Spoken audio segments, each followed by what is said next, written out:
Hello, everybody, and welcome to your lecture about LGBTQ plus seniors. Now, I feel like I should begin by pointing out that LGBTQ plus is the general term that I prefer. I think it's inclusive. If you feel I should be using a different term or there's a more modern one that seems to work better, please just let me know and I will certainly do that. So, overall, sexuality and intimate personal relationships are not typically the first thing you might think of if you're trying to guess what might be discussed in a course about age, health, and work. But your age and your health and your work are all affected by family relationships of various kinds, the friendships you do or do not maintain, the personal relationships you do or do not have, as well as family. This occurs on a personal, individual level, as well as how your relationships are perceived and controlled by society. If a person is heterosexual, it would be considered typical to consider the status of their personal life in regards to age, health, and work. Why would it be any different if somebody is not heterosexual or not gender binary? As silly and ridiculous as it sounds to put it this way, gay people get old too. Bisexual people get old too, as do people who are transsexual or transgendered or gender non-conforming in some way. Of course they do. For everybody, no matter their gender identity or sexual orientation, yes, sexual activity declines in later life, but how much it declines depends on your level of enjoyment and level of sexual activity when you're younger. But sexual interest, including desire and capacity for sexual activity, remain. In fact, there are several studies that indicate sexual satisfaction is a major contributor to quality in later life, ranked at least as high as spiritual and religious commitment, and sexual activity is a good predictor of health and well-being in older adults. Yet it's not unusual for people to be uncomfortable discussing older adults' sexuality, and that even includes sometimes healthcare professionals. Why? I don't know. You know, growing up, I think most kids, myself included, even once we become adults, we just don't like to think of our parents as being sexual people. Ew, gross. You know, we know that they are on some level because if they were not, the world would have died off centuries ago, so we know that most adults are sexually active at some point. And if for some reason I were to take a poll asking people who are not seniors if they'd like to continue being sexually active when they were a senior, I can't think of any reason why the majority of us would not say yes. But there's something about a senior being sexual that most find uncomfortable or at least unusual. Maybe because society as a whole just has never thought of or treated seniors in that way as sexual people. Even so, a person's gender identity and their sexual identity include aspects of emotional health, of their culture, and it can even be indicative of their overall development. A person's sex and gender are part of their individual identity. They're important characteristics, and an important part of developing a sound sense of self. And you know, if you're heterosexual and gender binary, you might not realize that because for you, you just fit the typical standard expectations that society has had of you. We all know that disclosing one's sexual orientation or gender identity has not always been something that was possible for members of the LGBTQ community for a variety of reasons. Historically, there was a stigma attached to homosexuality and any kind of hint of a gender identity that did not fit 100% with one's assigned sex at birth. In the past, there were very strong stereotypes that older gay men and lesbians were all outcasts. They were all lonely people, and that many were predators, just waiting for an opportunity to get their hands on somebody. All of which were and are 100% false. But even though society as a whole has changed its tune towards people who are LGBTQ, Legal marriage is now recognized, adoption of children is now sanctioned. That doesn't mean all of society is completely accepting of LGBTQ people. In the United States, for example, there's an annual nationwide survey conducted by the Pew Research Center, and since about 2000, when asking questions about same-sex marriage support, that has been slowly, if steadily growing. So in 2008, of those surveyed, 51% was opposed. In 2013, only 43%. So that's positive. It's indicative of progress. Americans are gradually becoming comfortable with the idea of homosexual couples and of same-sex marriage, which indicates a major shift in the population's attitude. The same survey asks people if they saw the acceptance of same-sex marriage as inevitable. And as you can see, that has improved as well. What's really important to remember, extremely important to remember, is that the social world that most current, older LGBTQ people grew up in is vastly different from the world now. I'm older than most of you by at least 20 years, if not 30. And it's even a vastly different world from the one I grew up in. In 1982, a study was conducted that estimated the U.S. population of gay men and lesbians over 60 to be about 3.5 million people. That's a lot of people. And these would be people who developed their sexual identity, and if they decided to be out about it, they did so in a time of social persecution and fear. They would have faced very real consequences just for being themselves. Now, in 2017, the current generation of youngest seniors, so 65 and over, they were about 22 when homosexuality was decriminalized in 1969. So until they were 22, it was literally against the law to be gay or lesbian, or bisexual, or transgendered, or transsexual. So today's seniors who lived in Canada before these legislative changes have had very, very different early life experiences with regards to their gender identity and sexual orientation. Despite legal changes that have clearly fostered greater openness and acceptance in Canada, the effects of past discrimination continues to contribute to the invisibility of seniors in that community.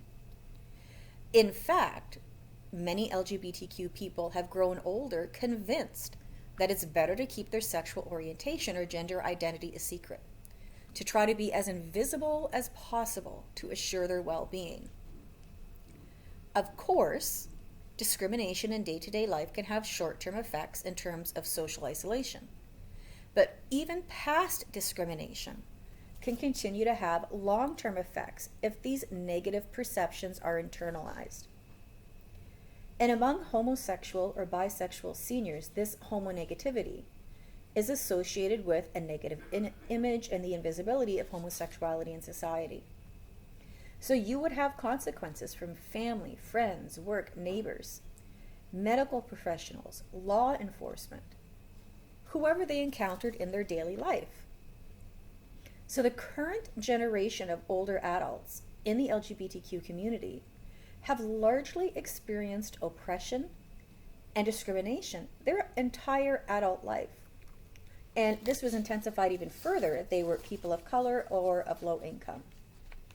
And yes, as you would expect, the younger somebody is, the more accepting they are. So for example, baby boomers are more accepting than people older than them, but less accepting as a whole than millennials who were born in 1981 or later. So it's really important to consider the life experiences of different age groups within this broad category of old, because the oldest may have spent a lifetime in the closet, while older baby boomers may have had much more open lives. So this is a link to a video about the Stonewall riots. Not very long, it's under 4 minutes. But just because my personal beliefs, I think everybody should be aware of what the Stonewall riots were, how they proceeded, that kind of thing. But it's also relevant here because the Stonewall riots occurred in 1969, that's when homosexuality was decriminalized in Canada. And our current generation of seniors would have been about 22 when this took place. So, this quick little documentary highlights for you the kind of social environment they lived in. Now, I'm going to read you an example I came across to demonstrate all the issues involved here. Lisa is a 77-year-old woman of Chinese origin who came to Canada in 1960. At that time, she was still in her male body, as she called it. She fled the violence of the communist regime in China, and she felt that Canada would be a place to express her true nature. But even in Canada at that time, in 1960, being recognized as homosexual was negative, including things such as a man dressing as a woman in public. That was a criminal offense. And as a result, Lisa was sent to jail a number of times because she was male dressing as a woman. Now, although, as I said, this was decriminalized in 1969, she continued to suffer stigmatization and social discrimination for several years. It wasn't until the late 90s that she chose to undergo a complete medical transformation of her body and change her given name from Lee to Lisa. Sure, Canadian society has continued to evolve in favor of greater openness towards LGBTQ people, but she still feels discomfort when dealing with medical professionals. And because of this, she sees a doctor as little as possible. She lives in Montreal still and does not have a strong social network there. Her Chinese family of origin still has difficulty understanding her reality and never accepted her choices. So as a result, she has almost no contact with them. She's never felt a part of the Chinese community either because of what they consider her eccentric side, which is not very well accepted. And she's never felt part of the community of Quebec. She regularly heard racist comments at work, so she didn't develop many connections with her coworkers over the years. But now, as a woman heading towards 80, she's concerned because she's realized her health has become more fragile. And she knows she'll probably be unable to stay on her own for very much longer. She's afraid of moving into a care facility because of the risk of experiencing discrimination from both the staff or the residents. And she's wondering, are there any places to live or home care agencies that provide specialized support to trans clients? So Lisa's story really does a lot to demonstrate the intersectionality of gender, identity, sexual orientation, race and ethnicity, age, language, all of that. Now, in talking about issues specifically to LGBTQ plus seniors, I think the easiest way to go about this is to kind of divide the discussion into different specific topics. Understanding that all of these topics will overlap in various ways.